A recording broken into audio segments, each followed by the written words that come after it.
le mot travail est un mot extrêmement ambigu. Et dans l'esprit de beaucoup de gens, le travail, c'est travailler pour quelqu'un, pour un client, pour un, pour un, pour un entrepreneur, pour un patron. Celui qui travaille pour lui-même, qui fait sa propre œuvre, qui est son propre chef, ça ne passe pas. Parce qu'il faut qu'il y ait une fiche de paye, et a priori, si je fais moi-même une activité, je le fais gracieusement de certaine manière. Je le fais parce que ça me fait plaisir, parce que j'ai besoin de le faire. Alors que le travail, c'est finalement une forme de prostitution. Je le fais parce que on me paye pour le faire.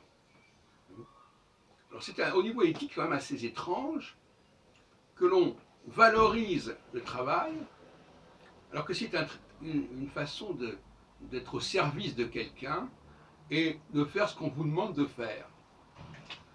Et il faudrait arrêter ce genre de façon de voir les choses et de respecter les gens qui n'ont pas de travail, mais qui donnent du travail.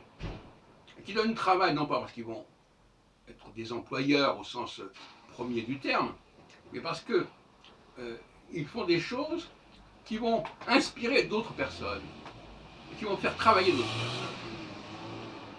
Et ces personnes-là, paradoxalement, ne sont pas traitées correctement.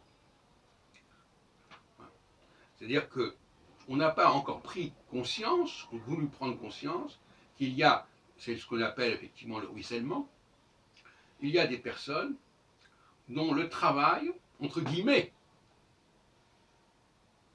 dont l'activité et c'est comme le Nil qui va féconder le terrain, les rives, il y a des gens qui sont là pour féconder la société, la faire vivre. Dans une société où il n'y a pas de gens de ce type, elle ne peut que décliner. Parce que l'énergie, elle va être ailleurs. Et le travail, il va se trouver ailleurs. Donc il faudrait trouver un moyen de favoriser les personnes qui ont cette capacité à créer des emplois, qui ne sont pas à proprement parler des employeurs.